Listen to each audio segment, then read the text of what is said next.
नमस्कार मित्रों, या टीवी न्यूज़ पर आपનું हार्दिक સ્વાગત છે। હું છું મહેશ ને ફટાફટ નજર કરી લઈએ મોટા સમાચારો ઉપર। વરસાદની આગાહી વચ્ચે બંગાળના ઉપસાગરમાં 26 નવેમ્બરથી વાવાઝોડું સક્રિય થઈ શકે તે પણ આગાહી કરવામાં આવી છે। ત્યારબાદ વાત કરવામાં આવે તો બપોર બાદ રાજ્યના ઘણા ભાગોમાં વાદળછાયા વાતાવરણનું અનુમાન છે। આ ઉપરાંત ડિસેમ્બરના પ્રારંભ પણ માવઠાની શક્યતાઓ રહેશે। ડિસેમ્બરના પ્રારંભને વેસ્ટર્ન ડિપ્રેશન સર્જાવાથી 6 થી 9 ડિસેમ્બર વચ્ચે રાજ્યમાં માવઠાની અંબાલાલ પટેલે મોટી આગાહી કરી છે। ત્યારે વાત કરવામાં આવે તો 15 થી 17 ડિસેમ્બર ફરી વાદળછાયું વાતાવરણ સર્જાશે। ત્યારબાદ વાત કરવામાં તો 21 ડિસેમ્બરથી રાજ્યમાં ગાત્રો વિજવતી ઠંડી પણ અંબાલાલ પટેલે મોટી આગાહી કરી છે। જાન્યુઆરી મહિનામાં હવામાન ફરી પલટો આવશે। ત્યારે વાત કરવામાં તો ચાલુ વર્ષ જાન્યુઆરીમાં પણ હવામાન પલટાની સંભાવના રહે છે।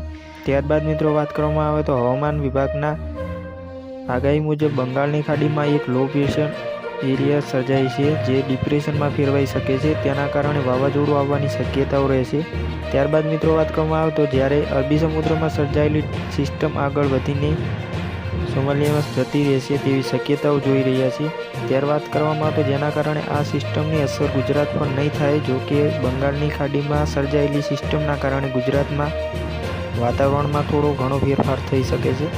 ત્યારે હવામાન વિભાગની આગાહી મુજબ 25 નવેમ્બર બાદ ગુજરાતમાં વાદળછાયું વાતાવરણ છે, છૂટો છવાયો વરસાદ વરસી શકે છે। ત્યારબાદ વાત કરવામાં તો બંગાળની ખાડીમાં સર્જાયેલી સિસ્ટમને કઈ દિશામાં કેટલી મજબૂત આગળ વધે તેના પર વાવાઝોડાનો આધાર રહેલો છે।